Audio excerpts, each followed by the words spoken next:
Yang ada lo hanya bisa menikmati itu sementara saja, tapi lo tidak meninggalkan legacy buat hidup lo untuk orang lain.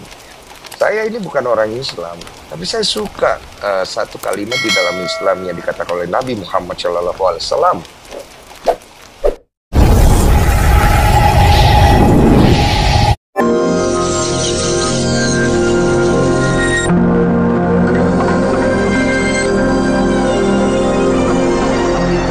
Semuanya yang teman-teman yang ada di sini, semua netizen yang nonton di bawah yang minta gue naik. Eh, saya nggak bisa terlalu banyak kasih tanggapan, soalnya saya juga baru masuk. Tapi kalau menangkap dari temanya tadi, ya memang masalah ini jadi agak lebih panjang lagi karena ada lapor melapor. Dan saya pikir setiap orang ya pasti punya perspektif subjektif mereka masing-masing lah ketika mereka melakukan pelaporan ya. Novi begitu, Alvin Lim juga begitu, ya kan? Tapi ini kan sebenarnya permasalahannya kan bukan antara Novi sama Alvin sebenarnya awalnya kan. Ini kan masalah Agus. Agus dengan yayasan di mana uang itu dipermasalahkan. Hanya sesimpel itu.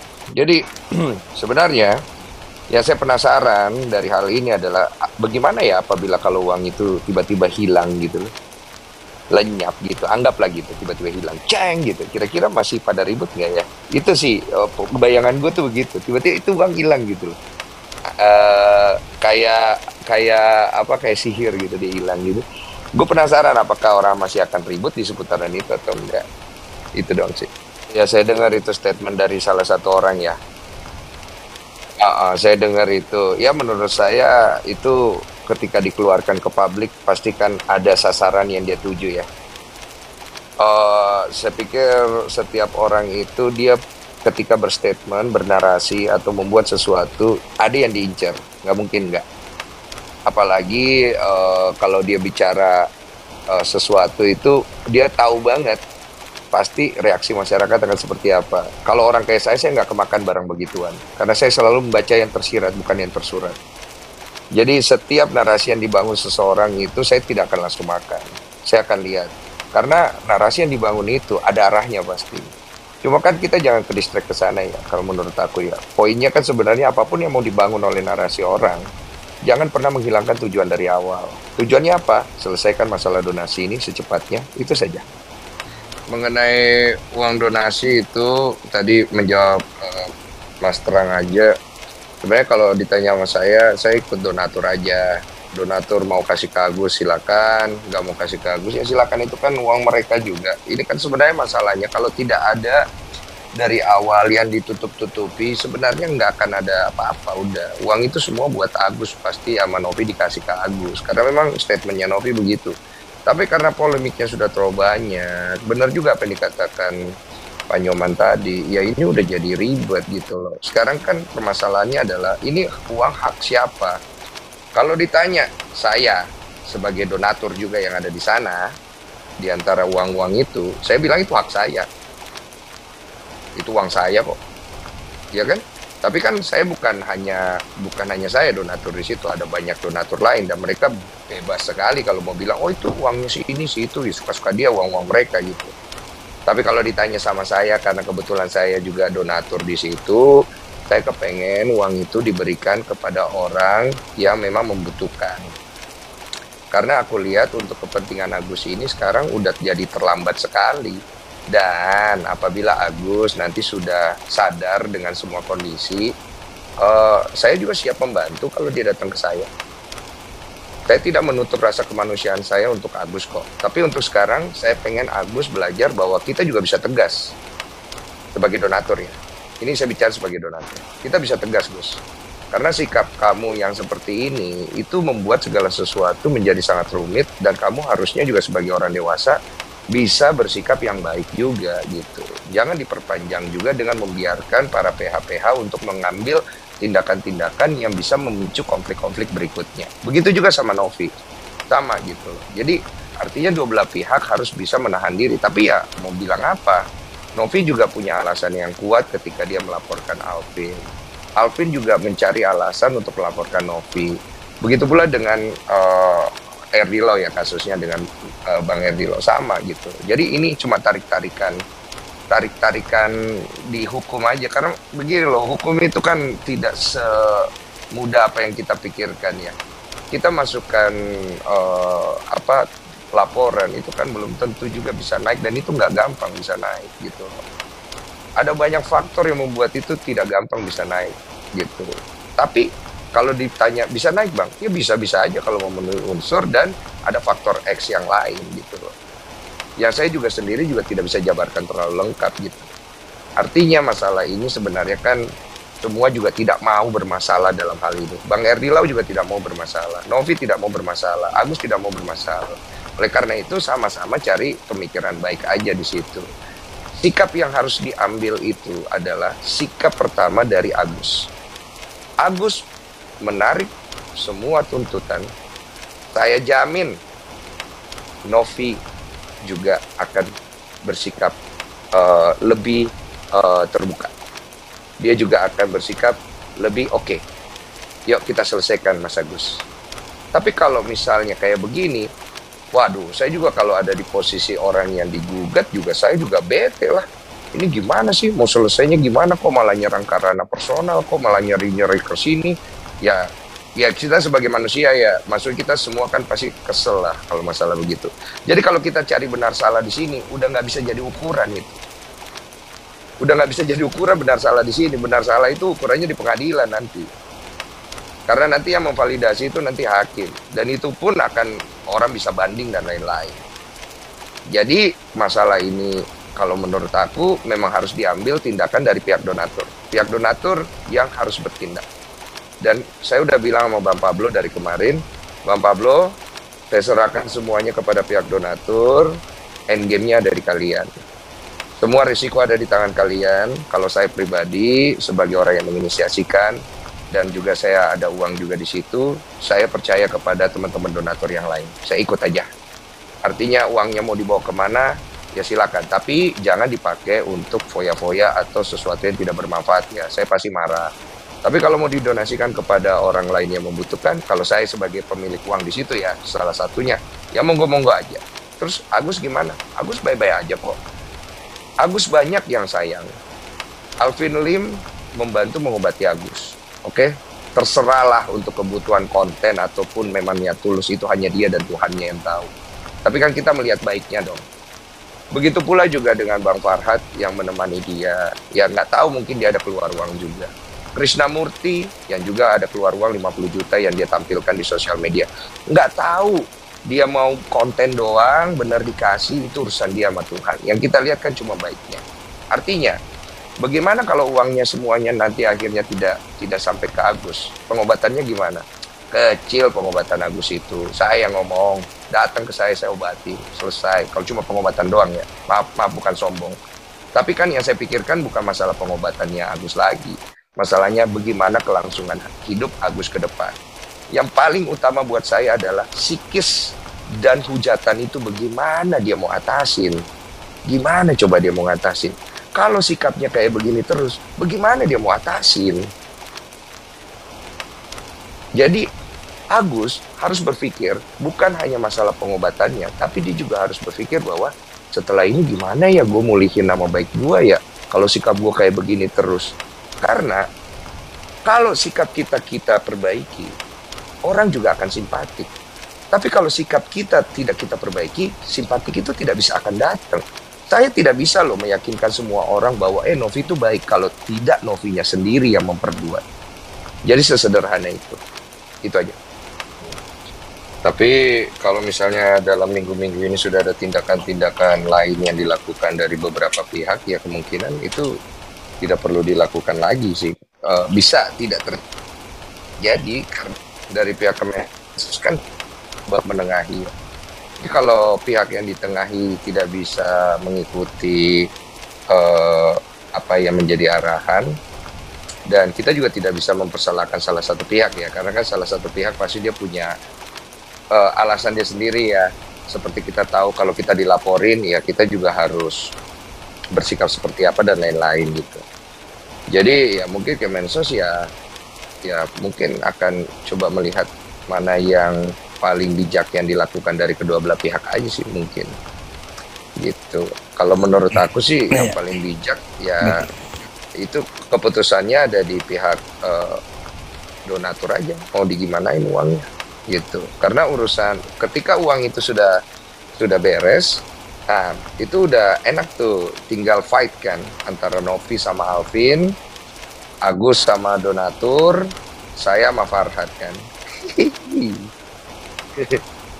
Kirain udah berdamai Bang Densu. Belum berdamai Bang Densu. Belum, belum. Itu baru konsep. saya saya Baik, saya, Bang.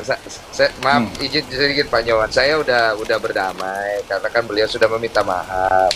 Cuma saya tetap tidak percaya sama Bang Farhad itu, karena saya ini kalau menilai orang itu saya tidak sembarangan.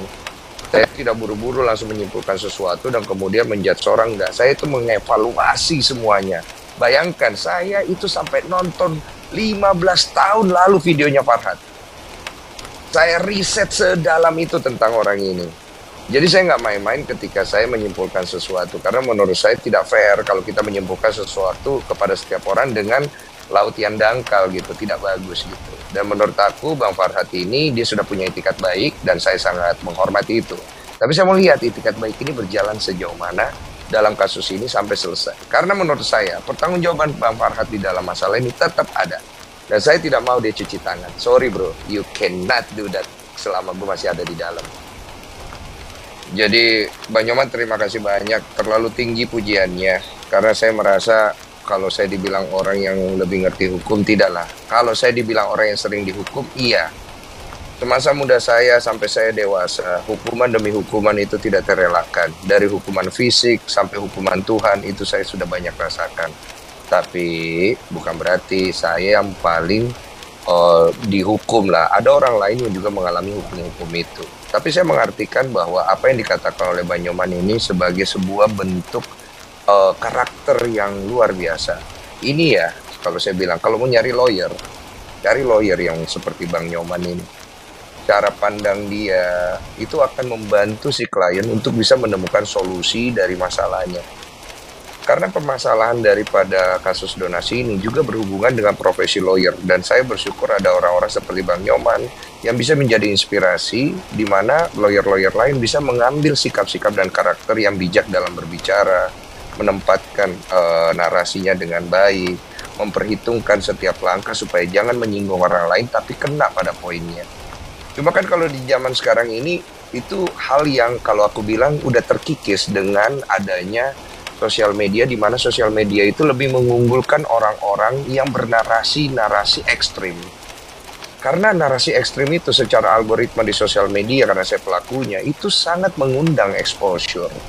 Nah, saya pikir banyak juga nih para teman-teman lawyer yang sangat pintar menggunakan poin itu untuk membangun branding mereka. Itu yang saya maksudkan, saya tidak membaca yang tersurat, tapi saya membaca yang tersirat.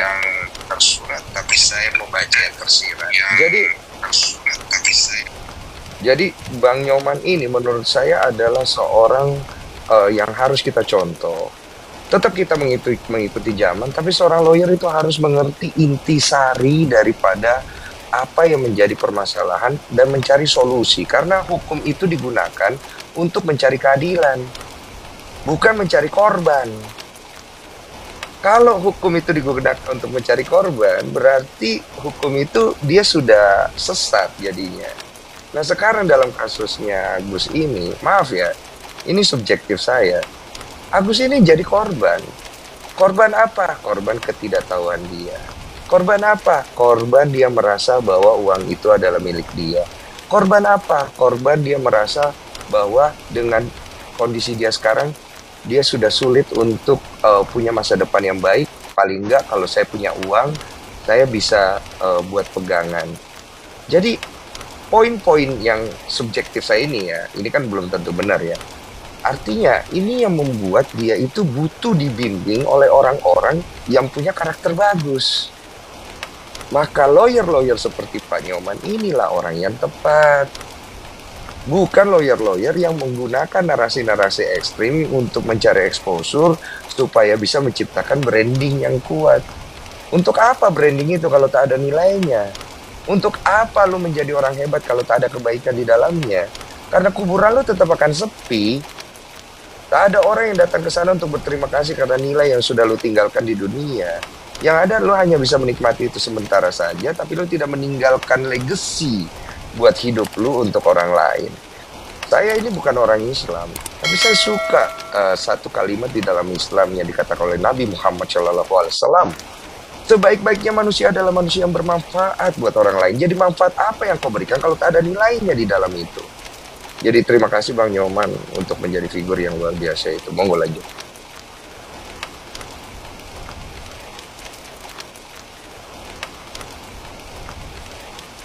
Untuk Bang Erdi Lau, saya salut lah beberapa waktu terakhir ini saya memperhatikan sikap Bang Erdi sudah lebih tone down dan lebih mengalah. Menurut saya sikap seperti ini yang baik dan bisa jadi acuan buat Bang Erdi ke depan dalam menghadapi tekanan ya. Karena dari awal saya itu juga cukup meriset Bang Erdi. Saya kalau ngeriset orang seperti saya bilang tadi, saya nggak main-main. Tapi saya tidak pernah mau menjudge orang itu karena saya bukan Tuhan. Jadi Bang Erdi itu memainkan peran antagonis kalau dari sisi peran, karena saya juga di dunia film seni peran. Bang Erdi itu memainkan peran sangat baik sekali sebagai antagonis. Saya akan memberikan nilai 9 untuk Anda di antagonis. Dan sebagai director, saya akan pakai Anda.